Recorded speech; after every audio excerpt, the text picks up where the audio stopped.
सबसे पहला दरवाजा गुदा चक्र आता है। गुदा चक्र में गणेश जी वास करते हैं। गणेश जी वहां के मालिक हैं। ये 4 दल का कवल है। यहाँ पर पृथ्वी तत्व पाया जाता। उसके ऊपर इंद्री चक्र आता। इंद्री चक्र में ब्रह्मा जी वास करते हैं। ये 6 दल का कवल है। यहाँ पर जल तत्व पाया जाता। उसके ऊपर ये नाभि चक्र आता। नाभि चक्र में विष्णु जी वास करते। ये 8 दल का कवल है। यहाँ पर अग्नि तत्व पाया जाता। उसके ऊपर ये हृदय चक्र आता।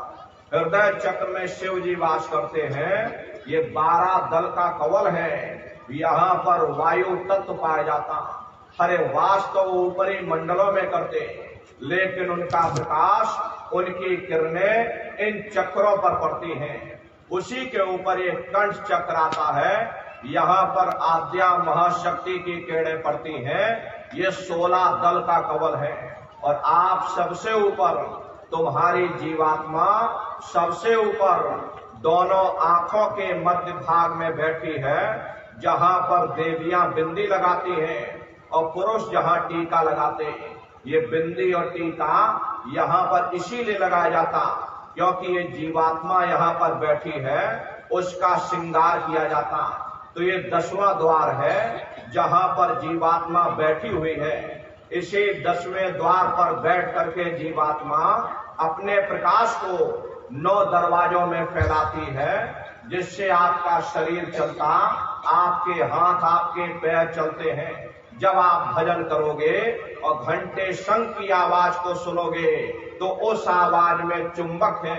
वो आवाज आपको अपनी ओर खींचेगी और जब खिंचाव होगा तो जीवात्मा का फैला हुआ प्रकाश 9 द्वारों से सिमट करके यही 10वें दरवाजे पर इकट्ठा हो जाएगा। और जैसे यहाँ पर इकट्ठा हुआ, तुरंत शब्द जीवात्मा को खींच करके इस शरीर से बाहर कर देगी। फिर आप अपनी आंखों से देखिएगा कि हमारा शरीर ये है और हम ये खड़े। आप अपने शरीर से अलग हो जाओगे। जैसे चिड़िया होती है, चिड़िया घोंसले से निकल करके आसमानों की उड़ान भरती है, शाम को फिर अपने घोंसले में आ जाती। ऐसे ही तुम्हारी जीवात्मा इस शरीर रूपी घोंसले से निकल करके ब्रह्मांडों की सैर करेगी, देवी देवताओं के दर्शन करेगी और घूम करके फिर अपने शरीर में वापस चली आएगी। हरे प्रेमी भाई बहनों, ये ब्रह्मा विष्णु महादेव जिनकी सारी दुनिया पूजा करती है, आप सभी लोग ब्रह्मा विष्णु महादेव की पूजा करते हो, लेकिन कभी आपने विचार नहीं किया भाई जिनकी हम पूजा कर रहे आखिर ये कौन है, ये कहाँ पर रहते हैं, ये क्या काम करते हैं, और इनके माँ बाप कौन है। तो जरा संक्षिप्त में आप लोग समझिएगा, क्योंकि अगर इसका वर्णन किया जाएगा लाखों वर्ष लग जाएंगे, एक लोक का वर्णन नहीं हो सकता। लेकिन संक्षिप्त में आपको बताया जा रहा कि किन किन मंडलों को पार करते हुए जीवात्मा अपने 5वें मंडल पर यानी सचखंड में पहुंचेगी।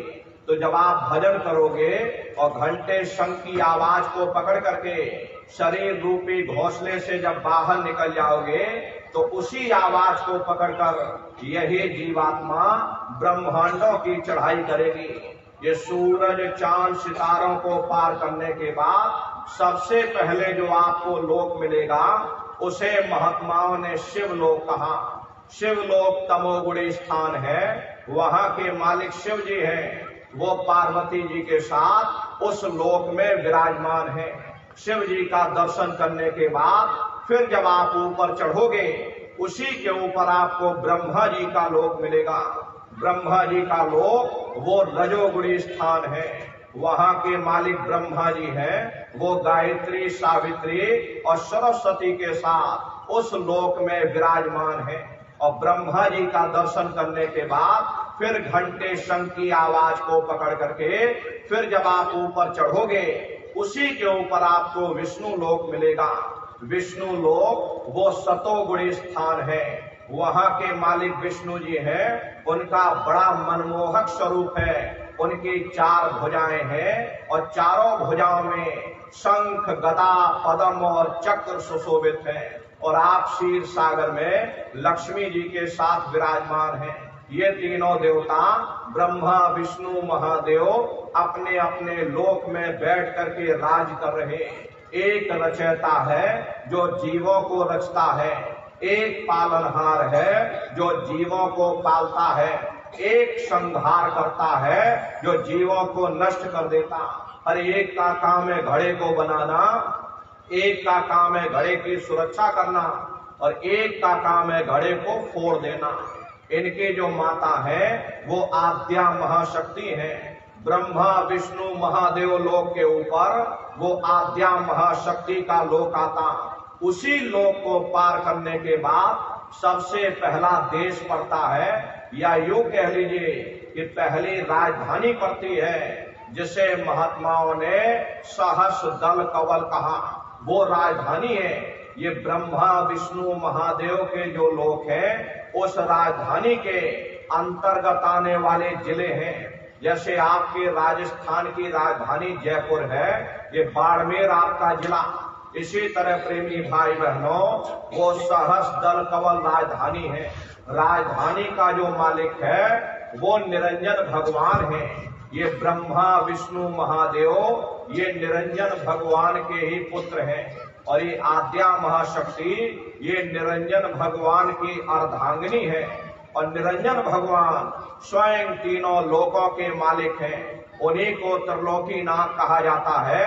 हिंदू उन्हीं को परमात्मा कहते हैं, मुसलमान उन्हीं को खुदा कहते हैं, ईसाई उन्हीं को गॉड कहते हैं। घंटे और शंख की आवाज जो हर इंसान के अंदर गूंज रही, वो आवाज उन्हीं के मुखार बिंद से हो रही। निरंजन भगवान का जो स्वरूप है वो ज्योतिष स्वरूप है। हम आप मंदिरों में ज्योत जलाते हैं, इस ज्योत में तेल की जरूरत पड़ती है, बाती की जरूरत पड़ती, लेकिन वो अखंड ज्योति वहां पर ऐसी जल रही जिसमें ना तेल की जरूरत है और ना बाती की जरूरत है। अरे पलटू शाह हमने जिक्र किया है कि उल्टा कुआ गगन में तिसमें जरे चिराग और तिसमें जरे चिराग, बिना रोगन बिन बाती और 6 ऋतु 12 मास जरत रहे दिन राती। सतगुर मिले जो होए ताहि की नजर में आवे और बिन सतगुर नहीं कोई वाह को दर्शावे। वो अखंड ज्योति ऐसी है जिससे पूरा ब्रह्मांड प्रकाशवान हो रहा। जितनी भी अवतारी शक्तियां आई, राम आए, राम को वहीं से नीचे उतारा गया था। इसीलिए उस देश को अयोध्या नगरी भी कहा जाता। और जितने देवी देवता ब्रह्मा विष्णु महादेव आदि की उत्पत्ति वहीं से हुई।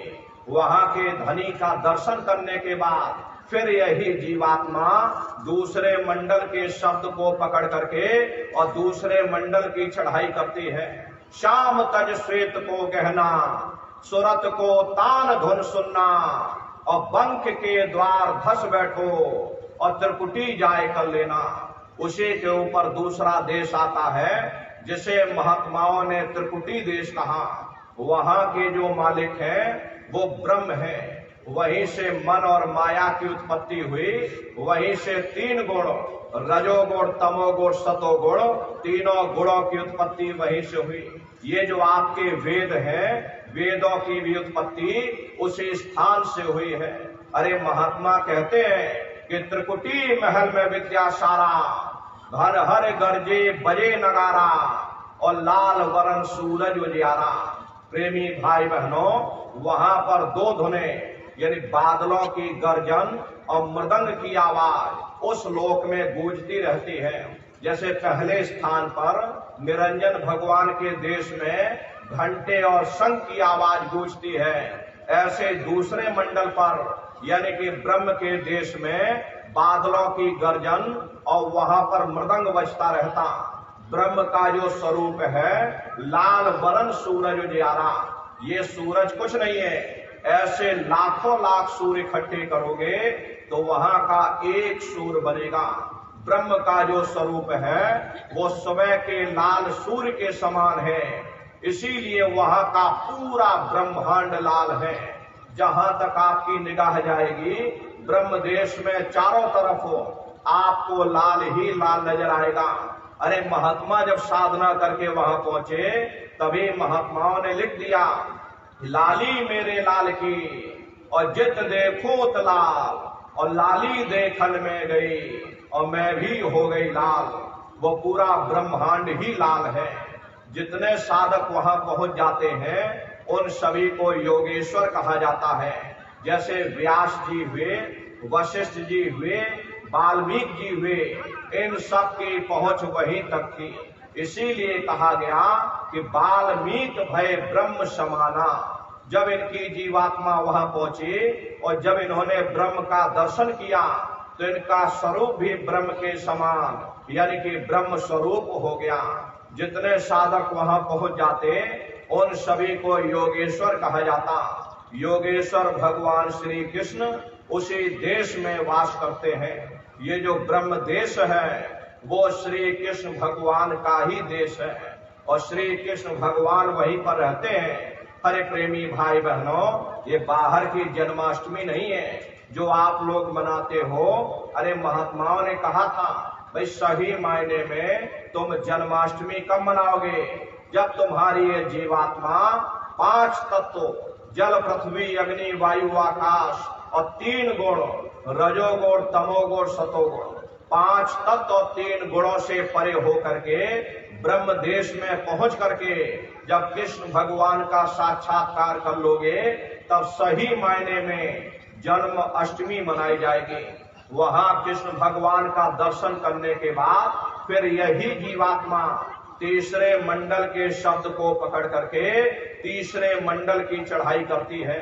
आगे पहुंची सुन झंकार, ररंकार धुन सुनी पुकार, आगे श्वेत सुन है भाई और मान सरोवर पैठ नहाई।